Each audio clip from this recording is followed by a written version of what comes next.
Hello friend, welcome to MKS Physics classes. Today we'll discuss thermodynamics physics. आज हम thermodynamics physics के बारे में बात करेंगे। तो हम देख लेते हैं थर्मोडायनेमिक्स। थर्मोडायनेमिक्स का मतलब क्या है? थर्मो का मतलब होता है किसी का टेम्परेचर इंक्रीज डिक्रीज करना, टेम्परेचर, और टेम्परेचर रिलेट है किससे? हीट से। डायनेमिक का मतलब होता है मोशन। अगर आपकी हीट मोशन में है, हीट किस में है?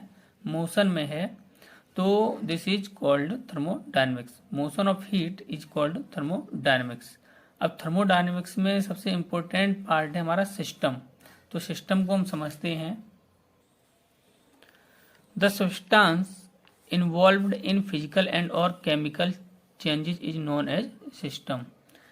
कहने का मतलब कोई भी सब्सटेंस है, किसी भी चीज में वो इन्वॉल्व होता है या फिर उसके भीतर फिल होता है, भरा हुआ होता है, दिस इज अ सिस्टम। या फिर जिसमें केमिकल रिएक्शन या केमिकल चेंजिंग होती है जिसके अंदर, this is known as system. अब सिस्टम को ही लेकर के एक सराउंडिंग टर्म और है। सराउंडिंग टर्म्स क्या होता है? जैसे ये हमारा एक सिस्टम है, तो इस बाउंड्रियों को टच करते हुए जो भी एरिया होगा, this is known as surrounding. Defined as region outside the boundaries of the system which may act on the system. तो जो सिस्टम की आउटसाइड बाउंड्री के टच में जो भी मीडियम होता है जो किस पर? सिस्टम पर वर्क करता है, नॉन एज सराउंडिंग्स। अब सिस्टम और सराउंडिंग्स को लेकर के सिस्टम को 4 पार्टों में डिवाइड किया गया है। फर्स्ट हम बात करते हैं ओपन सिस्टम। अब देखो इस सिस्टम में क्या क्या होगा, आपका मैटर होगा और एनर्जी होगी। का मतलब कोई भी सिस्टम में कोई मैटर फिल होगा और उसकी अपनी एक एनर्जी होगी। अगर मैटर और एनर्जी का कोई भी एक्सचेंज नहीं हो रहा है, सॉरी, मैटर और एनर्जी का क्या हो रहा है? एक्सचेंज हो रहा है, तो this is known as open system. Matter भी एक्सचेंज हो और एनर्जी भी क्या हो? एक्सचेंज। जैसे ये वेसल है, गैस सिलेंडर है, इसमें गैस फिल है, ठीक है, ऊपर से ये क्या है?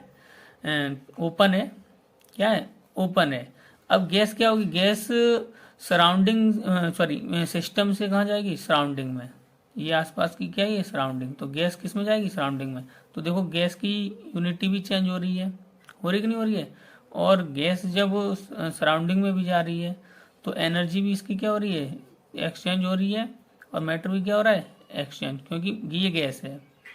गैस जब एटमॉस्फेयर में जाएगी तो वो गैस किस में कन्वर्ट होने लगेगी? किसी न किसी चीज, मैटर में कन्वर्ट होने लगेगी, ठीक। Exchange of energy and matter occurs with its surroundings. Second क्या है? Close system. क्लोज सिस्टम में मैटर और एनर्जी में क्या होगा? मैटर जो होगा कांस्टेंट होगा, मैटर चेंज नहीं होगा, और एनर्जी क्या हो जाएगी? आपकी एक्सचेंज हो जाएगी। जैसे कि हम देख लेते हैं, ये हमारी सिस्टम है, तो इसमें हीट वाटर है। हीट जो है यहाँ पर डिक्रीज हुई है, हीट निकल आउट हुई है ऑफ द सिस्टम से, तो ये जो वाटर जो है वो क्या हो जाएगा? कोल्ड। तो देखो एनर्जी क्या हुई है? एक्सचेंज हुई हीट से, किसमें? कोल्ड में। और मैटर आपका वाटर था, वाटरी है, तो this is known as close system. Exchange of energy may occur but no transform of matter occur the system occur between,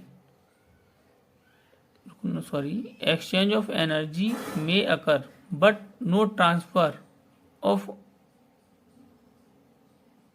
matter occur between the system and its surrounding. कहने का मतलब energy तो आपकी exchange हो जाएगी system और surrounding के बीच में, लेकिन आपका जो मैटर जो है सिस्टम और सराउंडिंग के बीच में चेंज नहीं होगा।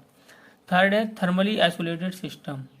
थर्मली आइसोलेटेड सिस्टम, तो no exchange of energy in form of heat take place. कहने का मतलब अगर आपकी जो एनर्जी है वो किसके फॉर्म में? हीट के फॉर्म में एक्सचेंज नहीं हो रही है, तो उसे हम क्या बोलेंगे? Thermally isolated system. अब देखिए क्या है mechanically isolated system. Mechanically isolated system का मतलब है नो वर्क डन। कहने का मतलब कोई भी वर्क नहीं हो रहा है। No work done is done, no work is done on the system. कहने का मतलब सिस्टम पर भी कोई वर्क नहीं हो रहा है और सिस्टम भी कोई वर्क नहीं करेगा, और by the system. This is mechanically isolated system. Thank you, friend.